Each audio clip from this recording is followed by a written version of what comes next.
We know this, but it bears repeating. Donald's nonsensical tariffs have wreaked havoc on the United States economy. Well, on October 14th, Donald made another decision that has economists scratching their heads and American ranchers and farmers seething.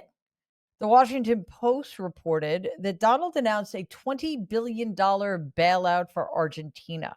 He said this uncharacteristic act of generosity is meant to help the country's president, Javier Milei, ahead of the country's October elections. Donald openly admitted that this move would not directly benefit the United States. Wait a minute. Not entirely sure how you square that with America first. The agenda that he's been campaigning on and bragging about for over a decade. But the plot thickens, which is to say things get worse because we're talking about Donald. Later that week, NBC News reported that the Trump regime is doubling its Argentinian bailout to $40 billion. The plan's apparently meant to stabilize Argentina's struggling economy and bolster Milei, who is a close ally of Donald's because Donald wants to keep him in power. So, in the middle of our government shutdown, which we can lay solely at the feet of Donald and the Republican Party, a shutdown that has put hundreds of thousands of Americans out of work, and an economy that is flailing because of Donald's misguided and, quite frankly, stupid economic policies. He's giving $40 billion of our money to a foreign country because the Argentinian president likes him. Naturally, journalists are struggling to get to the bottom of this bizarre turn of events. And here's what Donald had to say to reporters on Air Force One in defense of his bailout. What do you have to say to U.S. farmers who feel that the deal is benefiting Argentina more than it is them, they are Argentina's fighting for its life, young lady. You don't know anything about it. They're fighting for their life. Nothing's benefiting Argentina. They're fighting for their life. You understand what that means? They have no money. They have no anything. They're fighting so hard to survive. If I can help them survive in a free world, I happen to like the president of Argentina. I think he's trying to do the best he can. But don't make it sound like they're doing great. They are dying. All right? They're dying. I love the misogynistic condescension. That's always a nice extra benefit whenever Donald talks to women. But the idea that he cares or that Argentina is dying. Yeah, a lot of people around the world are dying because of Donald Trump's policies. Do you know what a tiny percentage of $40 billion went to USAID? And because it was just, a couple hundred million went to USAID. But in the name of efficiency, that was deemed too much money to keep that agency running. Children are dead because of that decision. So Donald doesn't care about people dying, especially if he's the one causing the destruction and death. $40 billion is a lot of money. And if indeed it is the case that Argentina is struggling, well, guess what? If you are somebody who believes that America should always come first, it's not your problem. But it isn't just that. The New York Times reports that this week Donald announced plans to quadruple the amount of beef the United States imports from Argentina. He's also lowering the country's tariff rate on this commodity. Donald said that this will help lower the cost of beef in the United States, which is at an all-time high. Naturally, this decision has infuriated America's cattle ranchers, many of whom supported Donald's candidacy at least once, and in some cases 3 times. So Donald has sent his sycophants out to defend this policy to the public. Here's Agricultural Secretary Brooke Rollins on television trying to explain the inexplicable. What about beef from Argentina? Is that a possibility? Well, the president has mentioned it a couple of times. I think you'll be hearing more about exactly what that looks like. Right now, in America, we consume about 12 million metric tons of beef. 10 million of that we produce here in America, but the 2 million I'm talking about, we've been offshoring. Here's the other thing that's so exciting for our beef industry is that Bobby Kennedy and my partnership with Making America Healthy Again, a lot of that is going to be moving around the new dietary guidelines around a return to saturated fats and what that means for our protein industry, beef, chicken, et cetera, poultry, pork is really, really, really encouraging. So yes, the president has said he's in discussions with Argentina. I think we'll be hearing more about that in the next day or two. But as part of that 12 million metric tons, it will not be very much. Argentina is also facing a foot and mouth disease issue. I don't know at all how anything she said answers the question, so I'll answer it for you. This is terrible for American ranchers and farmers. In what universe does flooding the American market with foreign beef help American growers of cattle? It does not. It is logically stupid. But before we go on, we have to keep shining a spotlight on Donald's lies and incompetence. So please like and share this video. And if you believe in our mission, please subscribe to the Mary Trump Media YouTube channel. Naturally, Argentinians are thrilled with Donald's penchant for showering them with gifts. Here's a clip of Miguel Schiaretti, Argentina's meat industry chamber president, extolling his country's good fortune. This is very good for us as an industry, as a country, especially when we have a competitor like Brazil, which has large quantities of meat. But Brazil pays 50%. That is, it's a competitor whose competitiveness has been taken away. This is Donald meddling in foreign countries' economics to help out a friend.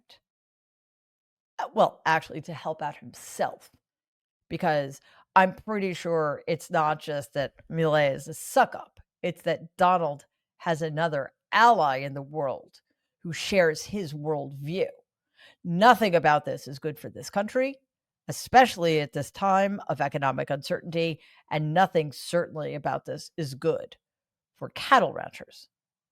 There's nothing America first about this plan, which, to be fair, a lot of people voted for, even if they may not have known that exactly. As I mentioned earlier, U.S. cattle ranchers are absolutely outraged. Currently, even though prices of U.S. beef are up, it is still selling well.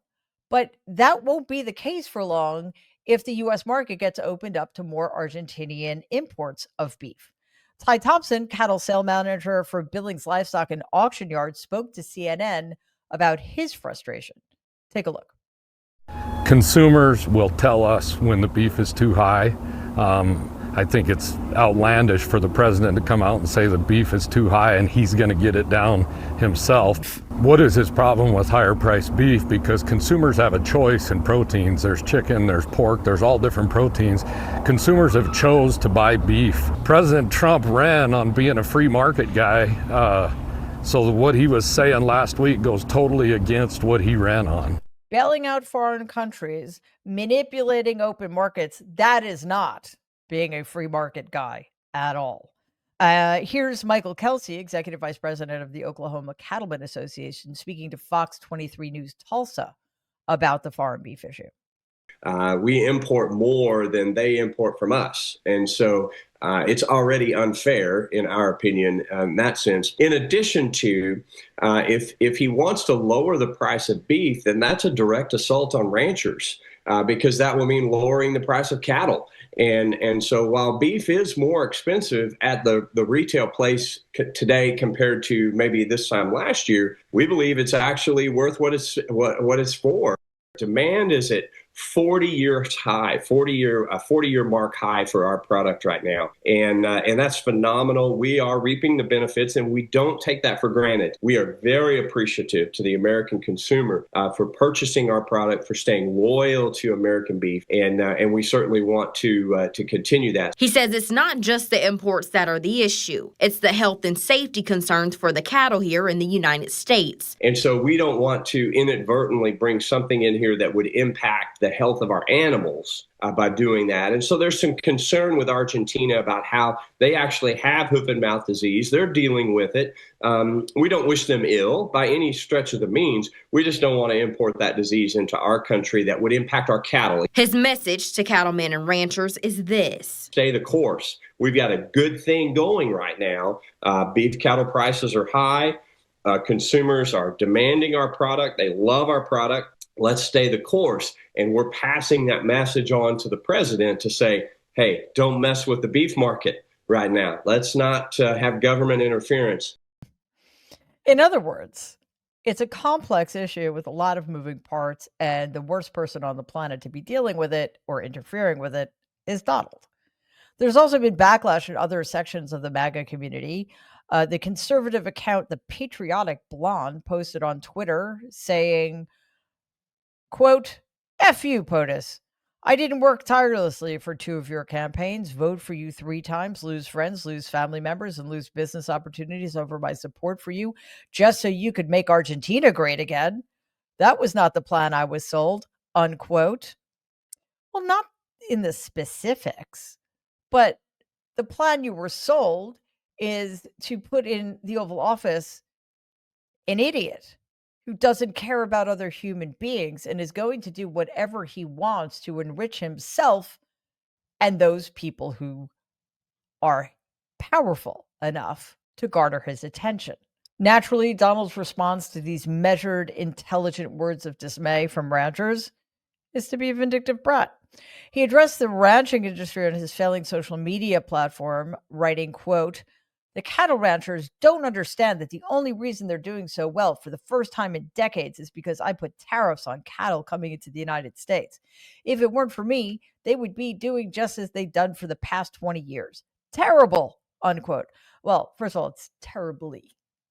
And they have just told us very clearly, and in some cases succinctly, with the proper use of adverbs, that they are doing very well because of circumstances that have nothing to do with tariffs. In fact, they are doing well despite tariffs, and that opening up the United States beef market to a foreign country by giving them the advantage by lowering their tariffs is kind of going to kill them.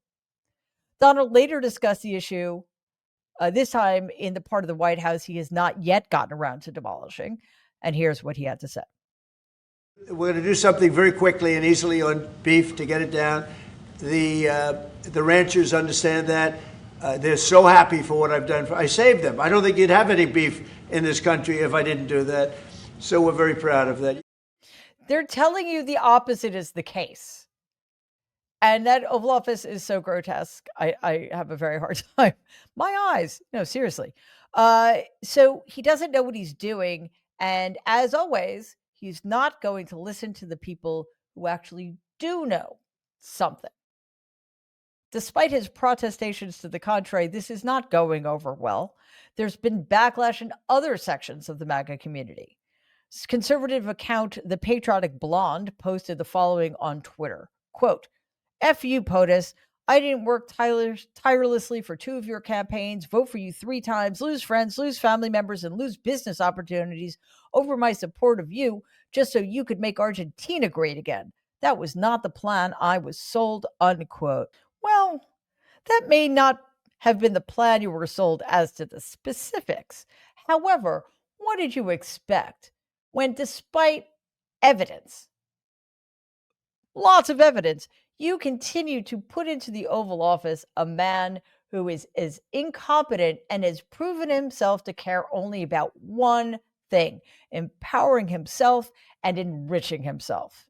Yeah, I'm pretty sure that's what you signed up for. Please take a second and like and share this video. It'd be awesome if you could subscribe to the channel. If you're listening to us in podcast form, please follow us and give the show a 5-star rating because it really does help other people find our content. Thanks.